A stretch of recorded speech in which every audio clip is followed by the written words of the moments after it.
Okay, so next topic is market efficiency.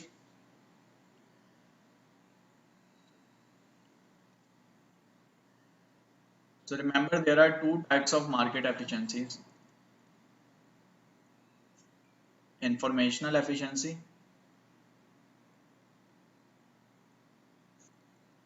and operational efficiency.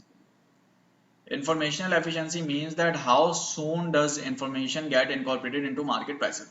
So let's say if a new information comes in and market prices immediately react to it, then market prices immediately react to it, then that market is said to be informationally efficient.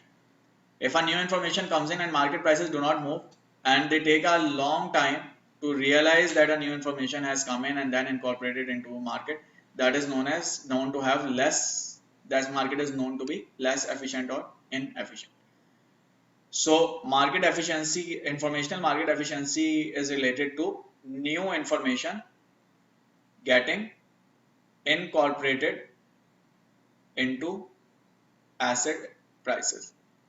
If this happens sooner or immediately, market is said to be efficient. If this takes a longer time to be done, or if market prices take long time to respond to the new information, then that is known as inefficient or market, or a market with lower efficiency. Operational efficiency relates to having lower transaction cost and high liquidity.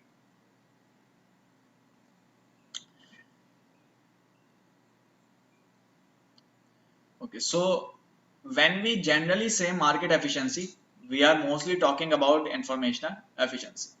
And throughout this reading as well, most of the times when we say market efficiency, we will mean informational efficiency. So when you just say market efficiency, generally it means that you are talking about informational efficiency. Otherwise, you will mention operational market efficiency or operational efficiency. If you only say market efficiency, it means generally you are talking about informational efficiency. And this topic will be focused on informational efficiency. Now let's talk about market efficiency or operational market efficiency.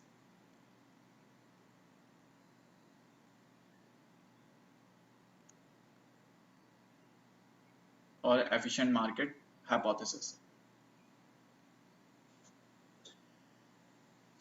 So when we talk about information can be of multiple types. It can be information of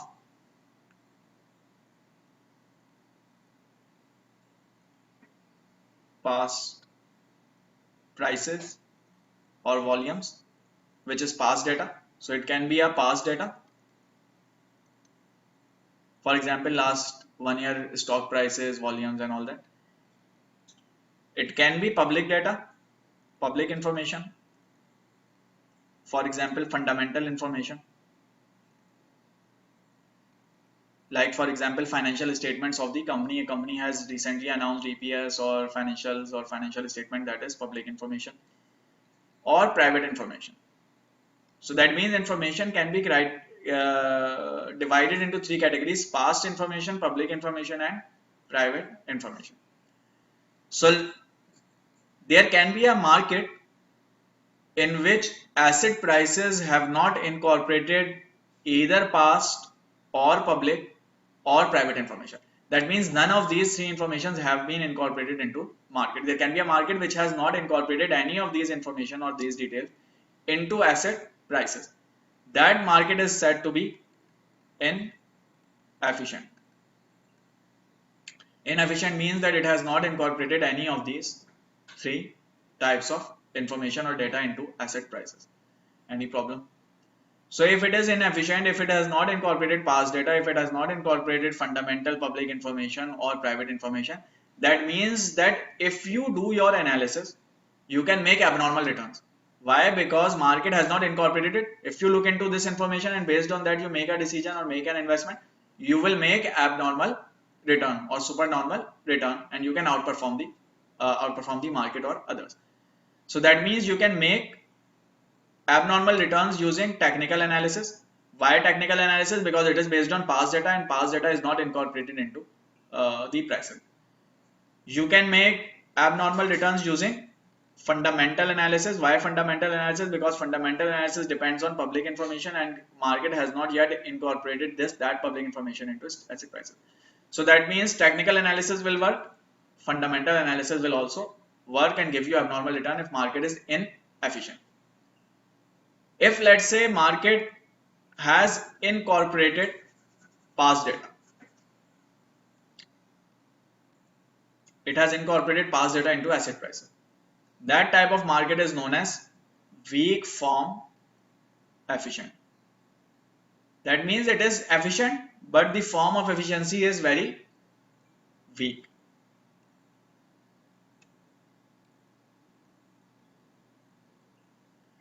Any problem so far? So if past data is incorporated into the asset prices, that means now technical analysis cannot make you abnormal return. Why? Because that data is already, investors have already responded to that. They have already done technical analysis and responded to that, and market prices have already incorporated it. So you cannot make extra abnormal return using technical analysis. But still you can make abnormal return using fundamental analysis because public data is still not incorporated. Now let's say there is another market in which even public data is incorporated into asset prices. That is known as semi-strong form efficient. In this type of market, even fundamental analysis will not work. Why? Because even the public information is incorporated. So you cannot make abnormal return in this market until and unless you have some private information which is not available by with the general public or with other investors. So that means only thing which can make abnormal return here would be private information. Any problem, question? So this is semi-strong form efficient. Private if even private information is incorporated, that is known as a strong form efficient. Generally this is not practical because generally trades are not done on private information. This information is kept private, and so this is not incorporated into the prices. This type of efficiency is known as a strong form efficient. In this type of efficiency, no matter even if you have private information, you cannot make abnormal return because that has been incorporated into asset prices. So remember, in weak form efficient, technical analysis wouldn't work, fundamental will work. In semi-strong form efficient, so technical analysis does not work, fundamental works. In semi-strong form, neither technical nor fundamental works. And if it is market is inefficient, then technical analysis will work. Any question? Depends. So usually market will be weak form efficient usually, but in developed markets they can be semi-strong form efficient, but generally weak form efficient, or in emerging markets like ours it will be inefficient where even technical analysis can work.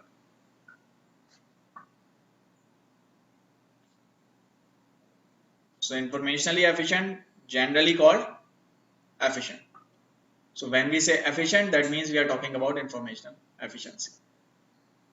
An analyst estimates that a security's intrinsic value is lower than its market value. So if the real value is lower than market value, security is undervalued, overvalued, or fair value. If intrinsic value is lower than the market value, that means security is overvalued because it is selling at a higher price than it should be. So it is overvalued. Okay, so before we move ahead, a key point to note is that let's say if a market is efficient, if there are many number of stakeholders, there are many analysts, if there are so many people following information and following the market, then there are lesser chances of inefficiency. Then generally prices will assets will be valued fairly generally, because so many people are following it, so there are lesser chances of error. One can make error, two can make error, but when there is a large number of participants, there are lesser chances of error. A market in which assets market values are on average equal to or nearly equal to intrinsic value is best described as attractive for. So if market prices are generally equal to or nearly equal to intrinsic value, that means market is fairly valued. So if market is fairly valued, can you make active returns? No, it will be difficult to make active return because it will be difficult to find out the undervalued securities or overvalued securities. So you will spend so much effort and cost into finding them out, and maybe you are not able to find them out still. So that means it is better that you go for passive investment. Suppose that means in efficient markets, generally passive investment will be better than active investment, because there wouldn't be any point of investing so much effort, time and cost into finding out overvalued and undervalued securities when you know that you wouldn't be able to find out many overvalued or undervalued securities. Suppose that the future cash flows of an asset are accurately estimated. Asset trades in a market that you believe is highly efficient based on most evidence. Highly efficient. Future cash flows are accurately estimated. You have estimated future cash flows and they are accurate. There is no problem with it. But your intrinsic value exceeds market value by a moderate amount. So you find out intrinsic value. How do you find out value? By discounting cash flows to present. When you find out this value is greater than market value and significantly greater than market value. So that means market is undervalued. The most likely conclusion is that you have identified a market inefficiency. So it looks like that you have identified a market inefficiency and market is undervalued. But they have told you that market is highly efficient based on most evidence. So if market is highly efficient, then this stock should be fairly valued. So maybe you have made some error into your judgment or in your analysis. So that means that you should first check for your own analysis and find out if there is an error which you have made, because you know market is highly efficient. So if you are getting a value which is very different from market value, then you should find out if there is an error into your analysis. So most likely conclusion is that you have identified market efficiency, maybe not. Then you have estimated future cash flow correctly, correct, but still value is coming up to be higher. So what is the difference between value and future cash flow? It is of discount rate or discount factor. So if this value is very high, then maybe it is due to discount rate being lower. So maybe you have underestimated the discount rate, and underestimating the discount rate means that you have underestimated the risk. So maybe you have underestimated the assets risk, because when you underestimate risk, value comes out to be higher, and when you overestimate risk, value comes out to be lower. So B is looks to be your answer. Any problem so far? Now the question is that how does market efficiency get improved, or how do market efficiency increases? So what can increase the market efficiency or can lead to market efficiency? It is number of market participants. If there are more analysts, more investors, more lenders or more participants in the market, then efficiency will be higher. Why? Because there are more people following the market and taking decisions in the market. So there are lesser chances of everyone missing something. Information availability and financial disclosure. This is obviously a key factor. Limits to trading. So if in a market there are limits or restrictions, then its efficiency will be lower. So remember, any limits or restrictions on trade actually decrease the efficiency, and and lesser limits and restrictions lead to higher efficiency. So if there are limit on arbitrage transaction, that will limit the market efficiency. If there are restrictions on short selling, it will limit the market efficiency. So limits to trading can also be a reason. So limits or restrictions on trading impede market efficiency or lead to lower market efficiency. Transaction cost and information acquisition cost.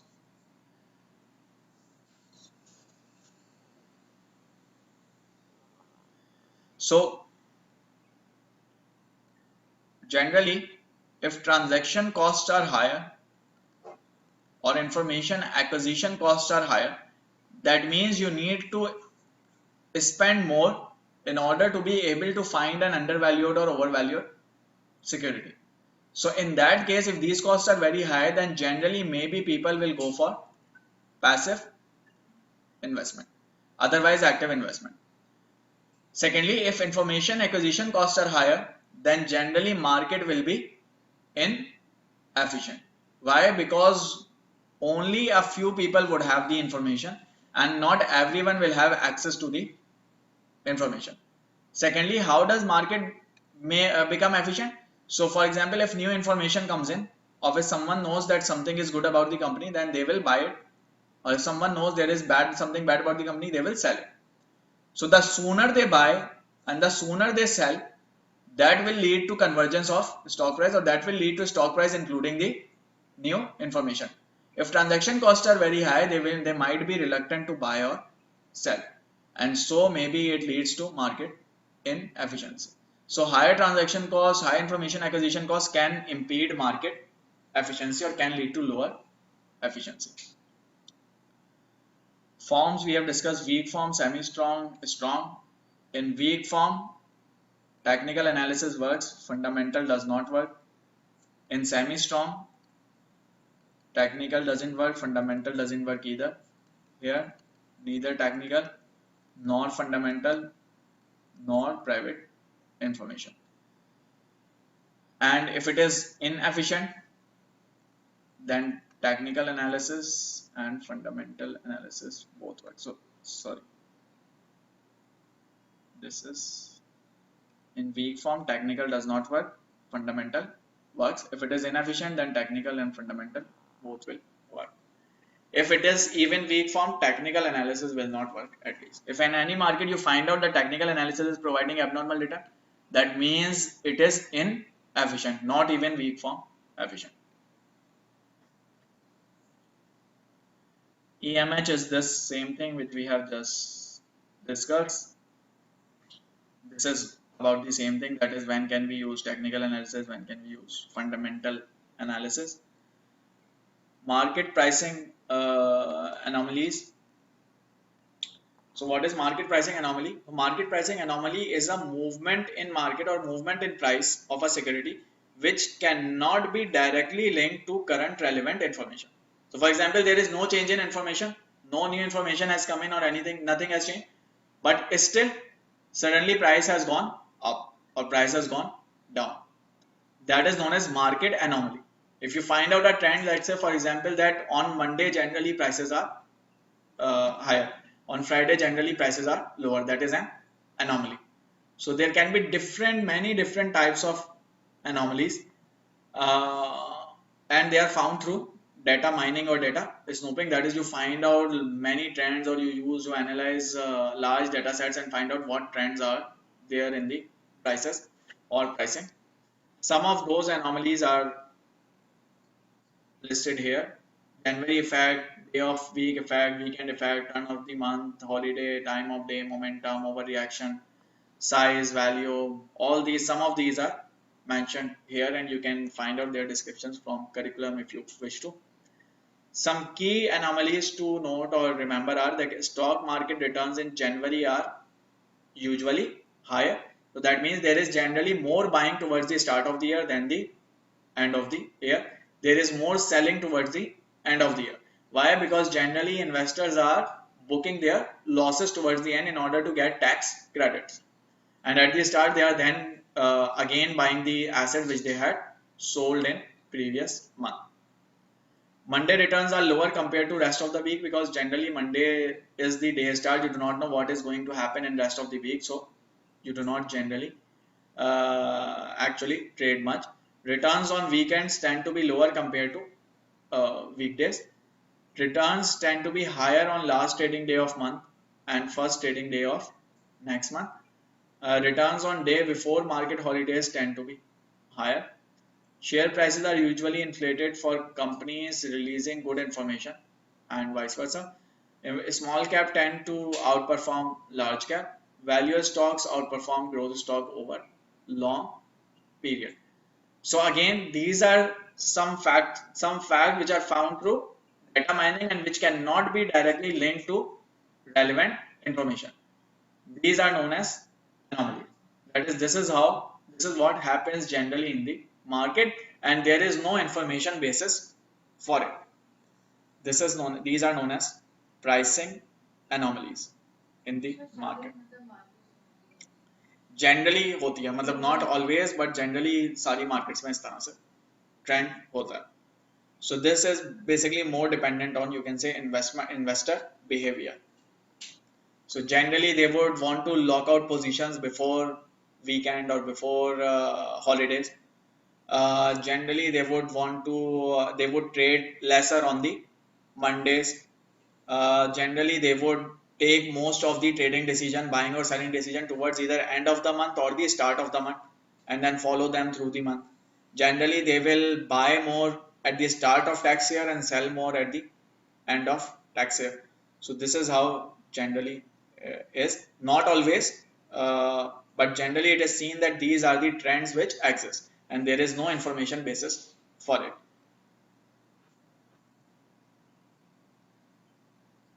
That is anomalies. Moving on to behavioral finance, which is the last part of this reading. What is behavioral finance? Again, in level 1 they are only giving you an introduction to behavioral finance. Then in level 3 it is a major portion of the overall overall CFA course. So when we say behavioral finance, so first we should understand that what is traditional finance. So there are two types of finance: traditional finance and behavioral finance. So I'm just trying to give you a context. It is not a part of the course, but to giving you a context so that you have a clear concept of it.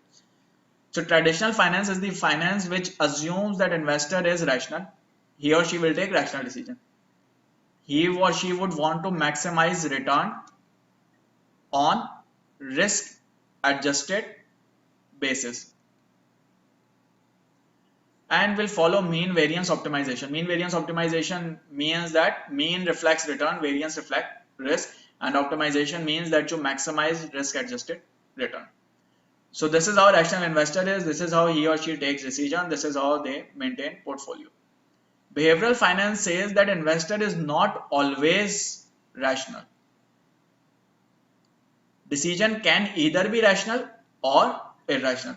Maybe there is a stock which is highly undervalued, but maybe even then investor sells it. Maybe there is a stock which is extremely overvalued, but still investor wants to buy it. So behavioral finance says that there are certain behaviors in the investors, and those behaviors influence their decision. Some investors will like to. Some investors are maybe averse to loss, so they do not want to liquidate their loss position. While the reality is that if they are making a loss, if a stock is falling, then they should sell it to save themselves from more losses. But maybe someone is averse to losses and do not want to realize loss and keep the asset with himself. So that is the difference between behavioral finance and traditional finance. And then there are multiple theories of behavioral finance, but this is the key the difference. Another key difference would be that traditional finance would focus on what the price should be. So you can find out what the price should be for an asset, and behavioral finance will help you determine what the price will be. Maybe price should be 100, real value is 100, and in market maybe it is selling for 300. Why? Because investor like this stock and they want to buy it at, they are willing to buy it at 300. So what the price will be is different from what the price should be, and behavioral finance helps you understand what the price will be. So this is behavioral finance. Now with respect to behavioral finance, there are certain behaviors which you should know about, or certain key behaviors or biases of individuals or investors. Some of those are listed here. Loss aversion. Loss aversion means that investors dislike losses more than they like gains. If there is a gain, they will immediately book it by selling the stock. If there is a loss, they will keep holding the stock and will not realize the loss. Overconfidence. That overconfident investors do not process information appropriately and they just take the decision and cause mispricing. Other biases: representativeness. When investors assess probabilities of outcome depending on how similar they are to the current state, they would expect that current state would happen. There are more chances of future being the same as current state. Gambler's fallacy, in which recent outcomes affect investors' estimate of future probabilities. If something bad has happened recently, maybe investors think that something bad will happen in future as well. Mantle accounting, they make buckets in their mantle account or natural account in their mind. So let's say that an investor has $100 to invest. He may make buckets in his mind that this is high risk bucket, this is moderate risk, this is low risk.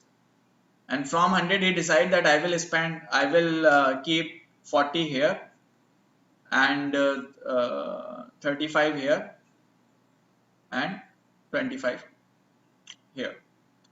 So on the mental accounting, the investor has decided I will allocate this 100 like this among these. While in reality, maybe it is making more sense to take higher risk and put more in a high risk bucket. In reality, maybe it is making more sense to put less in lower risk bucket. This is mental accounting. Conservatism, where investors tend to be slow to react to changes. A new information has come in, but investor is not reacting to it or not incorporating it into his analysis.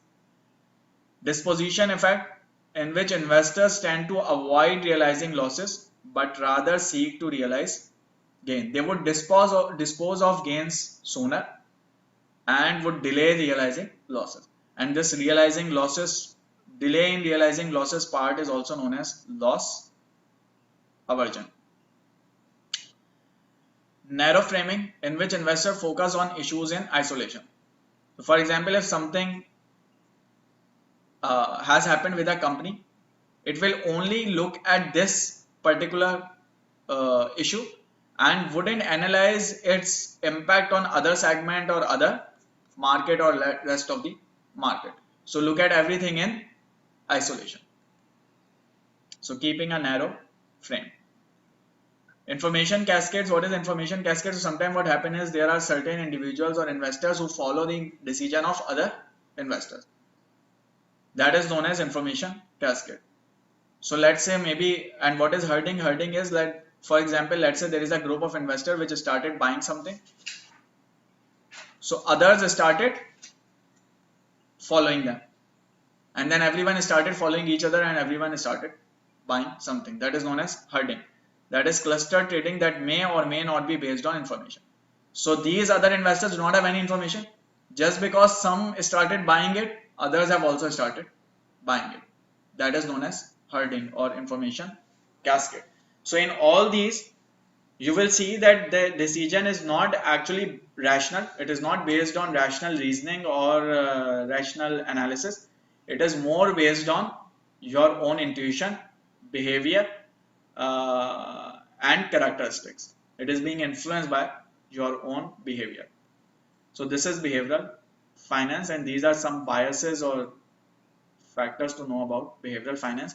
And in level 3 there is a detailed section on behavioral finance. It discusses all the theories and everything. In an efficient market, the change in a company's share price is most likely the result of, if market is efficient, change the previous day's change in stock price. No, past data cannot change it. New information coming into the market, yes. Insiders public information, if it is efficient, that is a strong form efficient, then even this will not change it. So only if something new comes in, that will lead to change in stock prices, because everything which exists have already been incorporated. C is the correct answer. Regulation that restrict investors from participating in a market. So we discussed any restrictions or limits on trading will impede market efficiency. So A is the answer. Observed overreactions in markets can be explained by an investor's degree of confidence in the, not confidence. Overreaction is a result of loss aversion. Why loss aversion? Because investors would react in a way in which they shouldn't react. So, for example,